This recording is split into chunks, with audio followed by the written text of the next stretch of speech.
And thank you so much for joining me on the way forward. I'm Eddie Francis, and joining me is Albany Navarre. She is an author, and you are passionate about kids and financial literacy.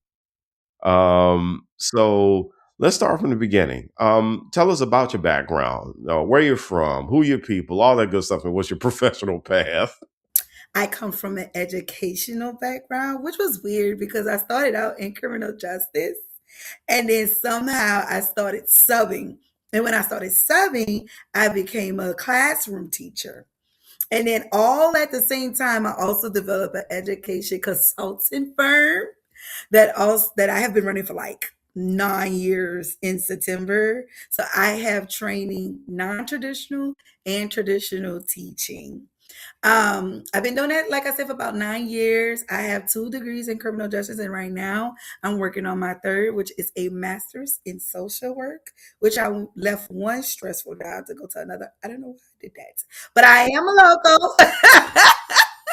I am a local. I am from the proud city of New Orleans, Louisiana, uptown. Yep, yep. And I wrote a book called The Building Blocks for Financial Literacy. In case y'all was wondering, this is what it looks like. So that's my background. All right. Well, I mean, so listen. I mean, you can't be a New Orleanian and not talk about where you went to high school. So where'd you go to high school? Okay, so that conversation is always a funny one because, yes, because when I started high school, I was, of course, started out as a freshman, but when freshman year happened, Katrina happened. So I am what you would consider a Katrina baby. So I bounced around my freshman year to like 3 different high schools because we were displaced, we were trying to settle. So if I had to say what high school I went to, it would be Winston Churchill, which is in San Antonio, Texas. But honestly, right, honestly, their lead test was a little bit harder. And me being the smart girl that I am, I knew Louisiana was behind in education at 17. So I knew if I came to Louisiana, I could pass the leap test. So I came to Louisiana and I only went to a high school just for a summer, but my diploma says Frederick Douglass. Yeah, yeah, yeah. I mean, listen, and that is a valuable part of your story. The fact that you went somewhere else, you saw how things work, and I'm familiar somewhat with San Antonio. I used to live in Texas myself, and so I can only imagine how at that age your eyes were really opened to how things compare. It was definitely a culture shock because a lot of my I went from being in a prime, I went from being where it was just all black people and you seen specks of other nations and cultures, right? And then I came to a city where a lot of my classrooms, I was the only black girl. So I found out how black I was at an early age. And it caused a lot of issues for me at first because I couldn't understand why it was so separate in these different schools. Not saying that there was any racism or anything, but you can tell and you can feel and you observe that hey, something not right. I'm not sure exactly what it is, but so I pride myself on being the smartest one in the classroom. I felt good about that. How did you get into the subject of financial literacy for kids? I I had just graduated from Southern University at New Orleans. Go Knights. And I always wanted to be a lawyer since 9 years old. I just didn't have a plan B, didn't have a plan C, didn't have plan Z, D, one, two, three, none of that. I knew plan A was a lawyer, and that's what we were going to do. So I went and applied and got every accolade that I needed to go to law school. Well, I didn't have a job once I graduated, so I had to do something. I said I would never teach. So God is funny. I told him my plan and he laughed. He said, okay, I'm gonna show you. So I wound up becoming a sub. And there was, well, I was studying for the LSAT, the law school admissions test. And there was this class that I had to go to for budgeting, right? I was like, oh, that's gonna be easy. They're teaching that in school. So I thought, I get in front of the class. These are 11th and 12th graders. These are our future doctors and nurses and lawyers and librarians and so on and so forth. I did the lesson, right? By the way, I created this lesson on the fly because the teacher didn't leave anything, and I found out that I could be a curriculum writer. But anywho, I did the lesson. I created a lesson in 5 minutes, right? And I put it on the board, and it led to a discussion of budgeting. What is that? 11 and 12th graders. Um, well, rent. What about my hair getting done? What about my nails getting done? The dudes. I ain't got no money for gas. And I was like, wow, okay. The light went off in my head that this is an issue. So I'm thinking it's just 11, 12th graders. I wind up becoming a classroom teacher to elementary students. And I found out our babies couldn't identify coins. Like, what's a quarter? What's a dime? How many ways you can get the $5 without actually having a $5 bill, right? They didn't know. And it saddened me because I was like, okay, I know for a fact money is taught in school. But as I started teaching, they were a few of these schools were using a curriculum mat called Eureka. For second graders, learning how to tell time and learning how to count money is towards the end of the school year. That's not good because what happens to the teacher brain? It shuts off 2 weeks before. I know mine does. So you're teaching them money, but you're touching it. You're not really teaching them. So by the time they get to third grade, they can't tell time digitally. And they can't tell time, from a clock, or they can't count money. They don't understand it, but they know how to ask for it. And that is where the book came from. And it started out as a lesson plan. And I said, okay, I wrote it. Now what would I do with it? I started having financial literacy camps during COVID. Okay. And then I was like, all right, for some reason, my community, yeah, I know what that means, don't want to learn about money, which is weird. So what I did was I said, okay, I'm going to revamp it. Now that started in like 2018, 2019, the camp happened.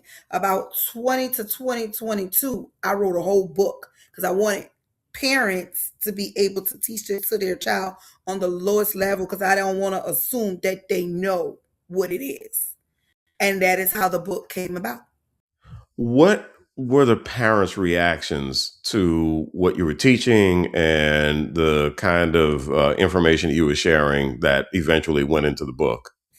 Okay, so I love my support team. At the time, it was my good friend Catrice, I wanted to have a focus group before I spent all this money to publish a book. Because by the time I know that I could publish it myself, and I didn't know how to do that. So because I didn't know how to do it, I was going to hire people to do it. So I had a focus group.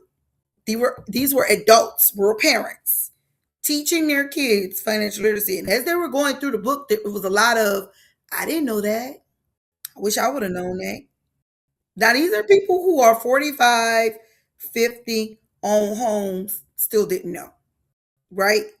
My mom, hey, Lord, oh, I'm sorry, hello, mother, is a very proud, proper woman, right?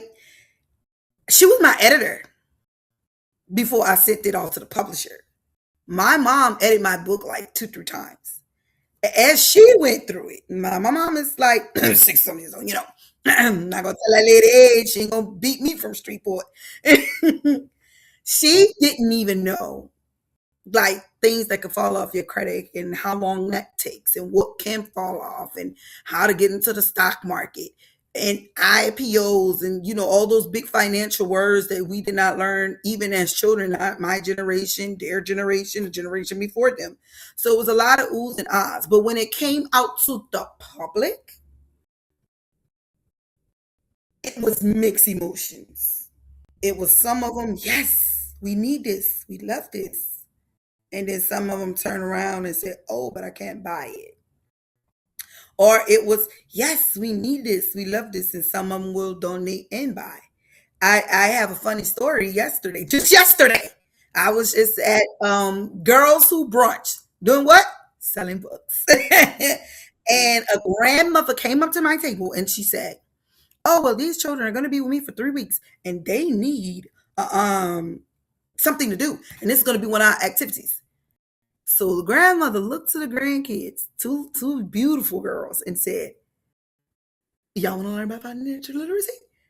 And one of the little girls said, for what? I said, ma'am, give me the money. I can't sign this book quick enough. I because when she said for what, I was like, wow, that's not good. But you said that there were people who said, "Okay, yeah, I got to get it," but there were other people who said, "I can't buy it." Why did they say that they can't buy it? You really want to know my personal thoughts on that? Yeah, I mean, I'm really curious about this. So for me, when I hear people say, "Oh, I can't afford it," but then I look at you and I know everything you got on is more than what I'm asking for. you know. And then I had some that were like, oh, I don't need this. I'm teaching my kids financial literacy. And I tried to explain to parents and organizations, yes, you may be teaching them how to read a stock market, receipt or portfolio, but the problem is going to be they may know how to do that, but do they know how to sign a check? Do they understand what's a modern day transfer or withdraw or wire or whatever the case may be? Do they understand that? Because if you don't have the building blocks, as the book is named, The Building Blocks for Financial Literacy, if they don't have the building blocks to even understand and lay down a foundation, then reading that report ain't gonna do anything for them. You can't read a bank receipt. What is that gonna do for you? But I try to say that in a professional, respectful way. And sometimes I get little nasty looks. And then sometimes I get, oh, okay, well, I'll buy one. And my favorite thing to do, come a little closer because I don't want everybody to hear it. My little favorite thing to do is if the kid is present, I'll test the kid. Hey, what's the difference between a bank and a credit union? Oh, and I'll look at the parent. Yeah, so you want to buy the book? Pay the bank receipt. Why don't you sign a check you want to give to someone? Do you know how to read paycheck? What's the difference between net and gross pay? Um, I don't know. And the parent looking at me, and I'm looking at them, and it becomes a stare off. What we gonna do? You're listening to The Way Forward. I'm Eddie Francis, and we're talking to Albany Navarre, and we're talking about her passion for financial literacy and being able to share that with kids. And she just wrote a book about it. What was the most rewarding thing about writing your book? There's so many rewards, honestly. Um, a lot of people want me to get into schools, but that's a whole nother subject. The most I have found rewarding is for people who actually do take the time to support what I'm trying to give to the community, is when I see them applying what they learned from the book. Um, when I read the reviews, especially from adults, I got like two reviews right now from adults that said the book have changed their lives. It made them wanted to, rethink on how to make more than one income. Because in today's climate, just working one job ain't gonna get it. Unless you're like already wealthy, but that still doesn't get it. You need a portfolio. So And then my other reward is when I see people. I'm sorry, see people use the financial actual jargon and able to tell me what it means. And all I could do is smile and give them a hug and say, thank you, pass it on to the next friend. That is very rewarding for me. It lets me know I'm doing something right. What do you want parents to take away from this? I mean, we talked about what some of the challenges are when it comes to parents, and we talked about some of the aha moments that you've seen with parents. But ultimately, what do you want them to take away from this book, especially dealing with their kids and helping their kids with financial literacy? For those, whether you buy the book or not, any knowledge that you are acquiring regarding financial literacy, especially if it's to break the generational financial literacy curse, 'cause that was the main reason why I wrote it. I would love for parents to take away the consistency of learning about financial literacy because it doesn't stop. It goes past the book I've written. It is a lifelong journey of learning. I would advise learn what bankruptcy is. Not saying you got to go claim it, but you never know. There are millionaires who have to claim bankruptcy. I would love them to take from these lessons and pass it on. Don't gatekeep it. These are lessons that can be instilled from generation to generation. That's what I want parents to take from this. Oh, and another thing. If you let's just say you read the book or you read something or you listened to something that has something to do with financial literacy. Let's say you fail at it, right?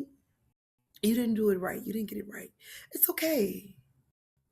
Because as long as God wake you up and you got breath in your body, you can try again.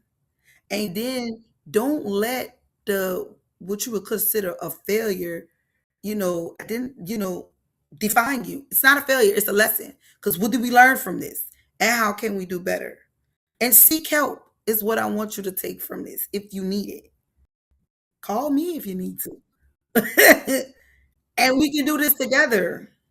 Yeah, and what's really interesting, Albany, is that on the Good Morning Show here on WBOK, we have our friends from Liberty Bank who visit us and talk about financial literacy.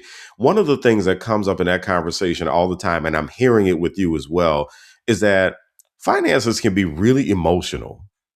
Like there are people who get scared. I mean, I've been terrified, and there are people. Listen, listen. Mm. I know. I mean, look, I need to go put some cream on my face or something now. Yeah, I mean, but it's but It's an emotional thing because so much can happen when you talk about finance. First, you got the emotional, why you in my business? Why you trying to be in my pocket? And then you have some people, finances is important to everybody, especially if you're in an urban community because one missed paycheck and you a panhandler, right? Or CPS can get involved if you got kids. You know, finances I think will always be emotional because you could be one just a split second away from losing everything. It's gonna always be emotional. It's emotional for me. It's emotional for me when parents don't believe that this is not a luxury. This is a need to plateau you to where you want to be. Finance is always emotional for me. for a lot of people, well, especially for Black folks. I mean, we our relationship with finances is really it can be tricky. Yeah, it can be tricky. So, I mean, so with that being said, what would you like to see families do collectively to continue to help their kids develop financial literacy? Besides buy the book, what would you like to see them do? What I would like to see for families and kids to do is, first of all, don't normalize living from paycheck to paycheck. That's not normal. Don't normalize, you know, people saying you didn't get it out the mud. Generational wealth is okay to pass on, Black people. Your kids don't have to get it out the mud because you did. Or should I say, for people that may not understand what that means, they don't have to struggle. Struggling is not normal, right? You have to identify that, okay, every check I get, I'm broke the next day, right? You need to identify that that's a problem because your children are watching you. So if you normalize being broke, or you normalize, as people would say, rob Peter to pay Paul, your children are going to normalize that. So I would love for families, adults in the home, to identify we got to do better because there should be no reason why I just paid a 287 light bill and I don't have gas, or I gotta choose between what bills I'm gonna pay and get an extension on these. Now, don't get me wrong, hard times do happen, but hard times shouldn't be every month. Does that make sense? What I'm saying? It does. So here's the other question, because there's a conversation that some of us have, especially people whose parents have done well, and they have been able to pass some of that, if not wealth, they've been able to pass some of that financial comfort down to their kids. And so, right, but in terms of money itself, in terms of finances itself, there are those parents who say things like, okay, my kid messed up everything I gave him. I should have, like you said, I should have let him just get it out the mud like I did. So my question is this: how do we have both things? How do we, in your opinion, how do we have it so that we do set our kids up for wealth, but at the same time, we are able to do that without us feeling as if they're going to somehow get pampered or entitled, and they don't work hard for it at the same time? How can both things be true? That is an easy question. It is an easy question for me because I have a 16-year-old son, right? He swear up and down his father and I are rich, wealthy, because we created a life for him where if you're living in the hood, you don't even know you're living in the hood. You know, you're doing things that most children don't do. Most children don't do. You go to Paris and London and Jamaica and Mexico and whatever the case may be, you're doing those things, right? So how do I bridge that gap to not him feeling entitlement? Well, it's an ongoing conversation. Because just the other day, just the other day, my child mentioned to me, "Oh, well, I don't have to do that. I got two parents who are very wealthy." I said, "No, no, no, no." Your father and I are wealthy. You are not. Okay, you are our, future rich best friend. And I want to put in that or pin in that real quick and say, parents, I don't know what the camera at, but parents, stop saying I'm hanging with my broke best friend. That words have power. So you're speaking a curse over them. That's why when I talk about my child, I always say I have a future rich best friend, right? Words are powerful, but back to what we were saying, I digress. I have conversations with him. No, you're not rich. You're not wealthy. You have to go to work. Because people laugh at me when I say this. I put things in place to where if I die today tomorrow, he'll be straight. But until that time happens, you got to go get it, son. Even if I give it to you, you still got to go get it, right? I teach him the the lesson of a dollar, how to make a dollar, the value of the dollar, how to make it stretch. Money don't grow on trees. You have to have more than one hustle or income. These are ongoing conversations. It's not just conversations, it's implementing it, right? I needed help running my company this weekend because I had so many boots to run. You coming? I don't want you ain't got no wants. And then if y'all know what I mean, I turned into black mama because this was not black mama right here. I turned into a different kind of mama. Y'all know what I'm saying. So for him, he made 16. Mama, I need a job. Good. He got his first little job. He at work right now. He got his first little job. He's learning what to do with his money. A percentage go here, a percentage go here, a percentage go here. And we've been teaching him that, his father and I, because we want him to have that as a routine as he get older.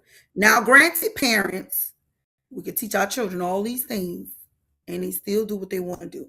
So to answer the other side of your question of parents feel like they ruined it, right? I said if I ever get my son the business and he wants it, because if he doesn't want it, I'm a parent. They're like, oh, cool, I'll sell it and go live in Bahamas some doggone where. But if he ever wants the business and I give it to him, he has to work from the bottom up, which he's doing right now, right? Because he has to learn the business. Not only that, I will set it up to where I'm still on the board. So you got to make decisions with the board. I am the board. And I still yay or nay, even though I'm not in everyday operations. That's one way. Another way, my grandmother, I learned early on, she taught me, my dad, God rest his soul, was out there in the world and she died. What she did was she set up a trust. She didn't give him the money. He was able to get the money when he was 50. Grandmother has been dead at least 20 years by then because she saw that he wasn't right and he wasn't going to do right. So by the time he was 50, he was able to get the funds. So that's another way you could do it too. I've also seen wealthy people put in their living will and trust that their children only get a certain amount every month, right? Or if they don't, they have silly stuff in there like if you don't give me a grandchild or if you don't graduate college, that's not silly, but if you don't graduate college, you don't get the trust. So there are ways where you don't just have to turn it over and just hope for the best. You don't have to do that. So all those ways I just named are ways you can, okay, well, let me just give them a little bit. Let me see what they do. Or let me put this in a will or in a trust. And then they have to implement these things or they don't get it. They forfeit their trust, right? Or they forfeit their inheritance. I was blessed to have two inheritance in my lifetime, right? Um, but if you're not financially literate, it doesn't matter. But because I had some concept of it, then it's more now than then. I knew I had to make this money last some kind of way, whether that's reaching out to a financial advisor or starting a 529 plan if you have kids, because if you're in Louisiana, it gives you a percentage back to match up to I think like 14% unless they changed it, right? So there are ways, and you have to want to look it up. But then there are Google or Ask, but they are parents that don't know what to ask for. So how can you ask something if you don't know, right? So now you know. Albany Navarre told you. If you don't know, there are ways. Albany Navarre. She is the author of The Building Blocks for Financial Literacy. Thank you so much for joining me on The Way Forward. Thank you.